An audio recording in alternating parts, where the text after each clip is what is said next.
किसी जंगल में टुनटुनी चिड़िया अपने पति बंटी कबूतर के साथ रहती थी।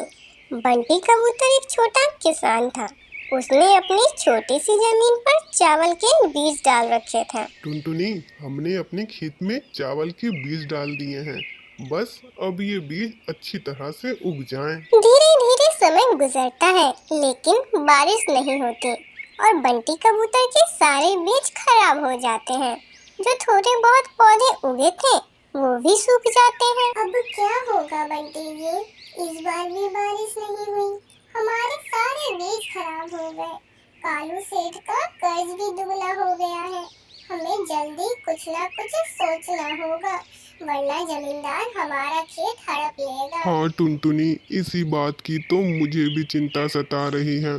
बहुत मुश्किल से तो उसने इस बार मुझे कर्ज दिया था। मैंने सोचा था फसल को बेचकर उसका सारा कर्ज चुका दूंगा, पर हाय रे मेरी फूटी किस्मत, इस बार भी हमें धोखा दे गई। हाँ जी, ये सब हमारी किस्मत का ही फल है। अगर जमींदार का कर्ज नहीं चुकाया तो वो हमारा खेत भी हड़प लेगा। अच्छा होता हम कर्ज लेकर इस बार खेत में बीज नहीं डालते, कहीं मेहनत मजदूरी कर लेते तो ये दिन देखना नहीं पड़ता बंटी जी। तुम ठीक कह रही हो टुनटुनी, यही ठीक रहता। पर अब क्या होगा? अगर जमींदार कर्ज लेने आ गया तो हम उसे क्या जवाब देंगे? हाँ बंटी जी, पिछली बार आपने देखा था कैसे उसने अपने पैसों के लिए टोनी का खेत भी हड़प लिया था। मुझे तो सोच के ही डर लग रहा है। दोनों पति पत्नी सोच में पड़े हुए थे कि अब वो क्या करें। तभी बंटी का मामा हरिया तोता वहाँ आता है। क्या बात है भांजी, किस सोच में पड़े हो? अरे मामा जी, आप कब आए? मैं तो अभी अभी आया हूँ, लेकिन तुम दोनों इतना क्यों परेशान हो कि मेरे आने की खबर भी तुम्हें नहीं हुई? क्या बताऊँ मामा जी, कर्ज लेकर धान के बीज अपने खेत में डाले थे। अपनी तो किस्मत ही खराब है। हमारे सारे बीज खराब हो गए, बारिश ही नहीं हुई। अब जमींदार अपना कर्ज मांगने आएगा तो उसे हम क्या जवाब देंगे? वो जमींदार तो इतना जालिम है, मौके की तलाश में ही रहता है, कब दूसरों के खेत हड़प ले। मामा जी, अगर उसने हमारे खेत हड़प लिए तो मैं क्या करूँगा? आप ही हमें इस मुसीबत से निकलने का कोई उपाय बताइए। अरे भांजे, मेरी बात मानो तो ये धान गेहूं का चक्कर ही छोड़ दो। हर बार बारिश का इंतजार करना पड़ता है। मुझे देखो, मैं अंगूर की खेती करता हूँ, दुगना मुनाफा कमाता हूँ। और तो और बार बार बीज बोने का झंझट ही खत्म। एक बार अंगूर के बीज लगा दो और हर साल जमकर अंगूर की फसल बेचो। मामा जी, ये तो बहुत अच्छी बात है, लेकिन अभी तो हमारे पास अंगूर के बीज खरीदने के भी पैसे नहीं हैं। बीज खरीदने की चिंता तुम मत करो बहू, मैं अपने खेत से ढेर सारे अंगूर के पौधे दे दूंगा।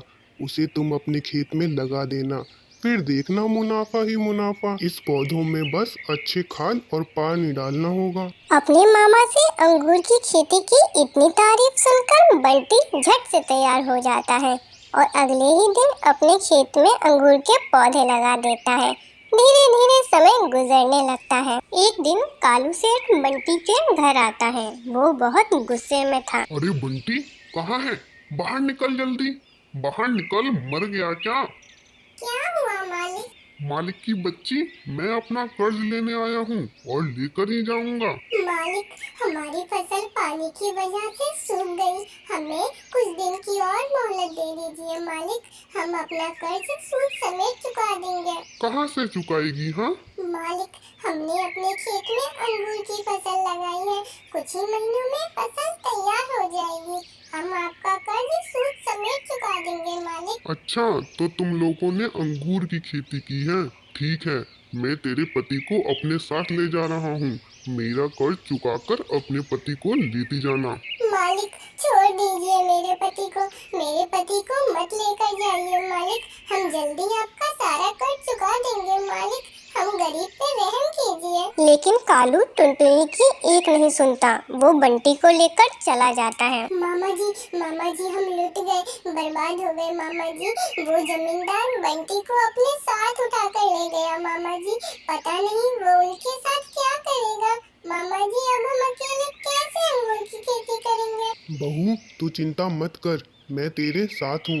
धीरे धीरे समय गुजरने लगा। टुनटुनी जी जान से अंगूर के पौधों की देखभाल करने लगी। एक दिन उसकी खुशी का ठिकाना नहीं रहा जब उसने अपने पौधों पर बड़े बड़े अंगूर के गुच्छे देखे। टुनटुनी मामा जी की मदद से अंगूर की फसल बेचकर जमींदार का सारा कर्ज चुका देती है और बंटी को घर लेकर आती है। आज बंटी बहुत खुश था। अब बंटी और टुनटुनी अंगूर की खेती करने लगे और खुशी खुशी रहने लगते हैं।